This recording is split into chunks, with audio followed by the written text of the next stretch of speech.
नहमदुहु व नसल्ली अला रसूलिहिल करीम अम्मा बाद। अस्सलामु अलैकुम व रहमतुल्लाहि व बरकातुहू। मोहतरम नाज़रीन व सामिईन, आज हम ज़िक्र करेंगे दुआए हिज़्बुल बहर के ज़रिए आप जादूशुदा चीज़ को कैसे तलाश कर सकते हैं। यानी अगर आप पर किसी ने जादू किया है, जादूशुदा जो चीज़ है वो कहाँ दफन है, क्या चीज़ है, उसको आप दुआए हिज़्बुल बहर के ज़रिए कैसे तलाश करेंगे। इंशाअल्लाहुल अज़ीज़ आज वो तरीका बताया जाएगा कि आप, क्योंकि अक्सर आमिलीन जो है, यानी ये जो काले इल्म करते हैं, सिफली आमिल जो हैं, वो जब भी किसी का बेड़ा गर्क करना हो, किसी को नुकसान पहुंचाना हो, तो उनकी कोशिश ये होती है कि कोई चीज़ जो भी वो इस्तेमाल करते हैं, बिलफर्ज तावीज़ इस्तेमाल करें या कोई पुतला या कुछ कोई भी चीज़ इस्तेमाल करते हैं, तो उनकी सबसे पहली कोशिश ये होती है कि वो उस जिस इंसान को बर्बाद करना हो उसके घर के अंदर या उसके करीब जहाँ उसका गुज़र ज़्यादा होता हो वहाँ वो दफन लाजमी करवाते हैं। खिलाना तो अलग बात है, खिलाते भी हैं, लेकिन दफन वो ज़रूर करवाते हैं।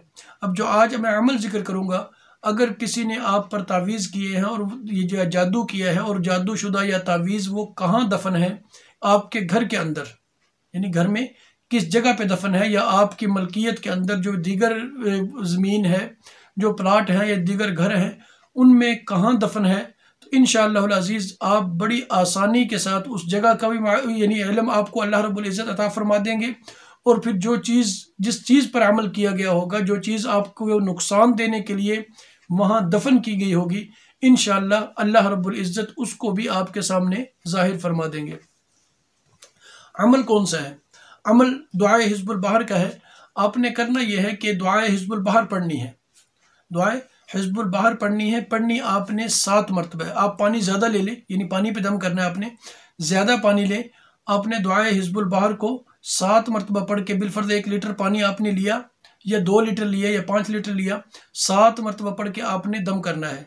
और दम करने के बाद आपने इसके अंदर, यानी जो दुआए हिज़्बुल बहर के अंदर कुरान पाक की आयत है कि वंसुरना फ़इन्नका खैरुन नासिरीन, ये यहाँ पे, और दूसरा वफ़्तह लना फ़इन्नका खैरुल फ़ातिहीन, आपने यहाँ पहुँच कर, यानी हर बार ये ज़हन में रखें, हर बार करना है। ये मैं मुख्तसर जिक्र कर रहा हूँ कि यानी दुआ हिज़्बुल बहर आपने शुरू की, जब इन आयात पर पहुँचे आपने कि वंसुरना फ़इन्नका खैरुन नासिरीन वफ़्तह लना फ़इन्नका खैरुल फ़ातिहीन, तो आपने यहाँ अपना मकसद जहन में रखकर आपने या खबीरु अखबिरनी या बसीरु अबसिरनी, ठीक है, ये अल्फाज, यानी कि ए जानने वाले, ए खबर रखने वाले मुझे भी बाखबर फरमा दे, ए देखने वाले ये चीज़ मुझे भी दिखा दे। अपना मकसद आपके जहन में हो। आपने दोनों जगह पर रुक कर इन अल्फाज को, अल्लाह रब्बुल इज़्ज़त के इन नामों को आपने 41 मरतबा या 111 मरतबा, 111 ज़्यादा बेहतर है कि आपने 111 मरतबा दोनों जगह पर रुक कर इन अल्फाज को, इन नामों को पढ़ना है। पढ़ने के बाद यानी एक बार सूरह, यानी जो अगली दुआ हिज़्बुल बहर अगला हिस्सा है वो मुकम्मल करें। मुकम्मल करने के बाद पानी पे दम कर दें। इसी तरह आपने 7 मरतबा दुआ हिज़्बुल बहर को पानी पे इसी तरह दम करना है।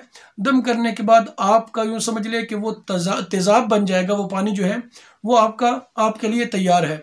अब आपने देखना है कि आपको जहाँ शक हो, जहाँ भी आपको शक हो, जिस जगह पे शक हो कि इस इमारत के अंदर, इस जगह पर या इस घर में कहीं भी दफन, यानी वो चीज़ हो सकती है, या किसी ने बताया कि आमिल ने कि आपके घर में दफन है, कोई भी चीज़ हो, तो आपने करना यह है कि किसी शावर के अंदर उस पानी को डाल लें और अपने घर के अंदर छिड़काव शुरू कर दें शावर से।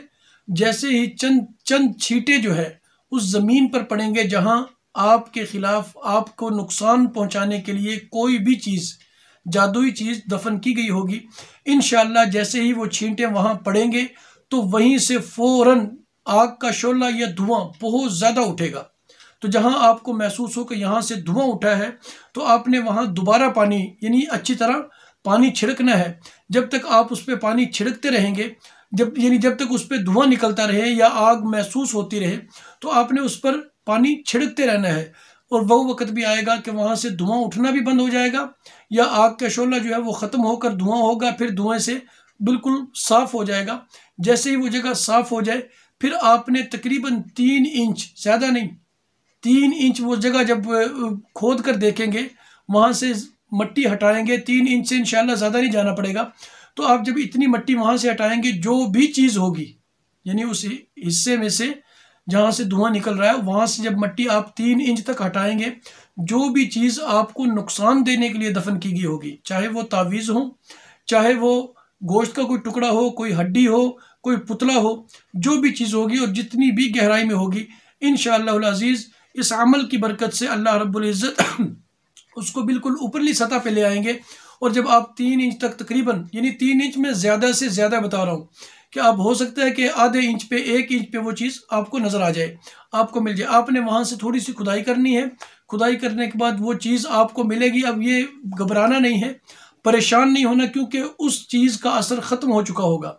आपने फिर भी एहतियातन वो चीज़ लेनी है, जो भी हो, तो आपने उसको जारी पानी के अंदर बहा देना है। तावीज़ हो तो खोल कर बहाएं, पुतला हो, उस बंधा हुआ हो, सुइयाँ वगैरह हो, या किसी किस्म का, जिस तरह वो तैयार करते हैं, अल्लाह बेहतर जानने वाले हैं। तो आपने वो तमाम बेफिक्र होकर खोलना है। खोलने के बाद उसको पानी में बहा दें। इंशाअल्लाह अज़ीज़ जब आप इस अमल को करेंगे, ये सिर्फ ये नहीं कि आप अपने लिए करें, बल्कि अगर आप आमिल हैं तो इस पानी को अपने पास दम करके रख सकते हैं। आप मखलूक खुदा जो आपके पास आए, आप उनको पानी दे सकते हैं कि वो घर में इस्तेमाल करें, और अल्लाह रब्बुल इज़्ज़त के हुक्म से, अल्लाह की मर्ज़ी से इस मुसीबत से, इस अज़ाब से, इस तकलीफ़ से महफूज हो जाएं, बच जाएं। ये तमाम परेशानियों से अल्लाह रब्बुल इज़्ज़त उनको बचा ले। अस्सलामु अलैकुम वरहमतुल्लाहि वबरकातुहू।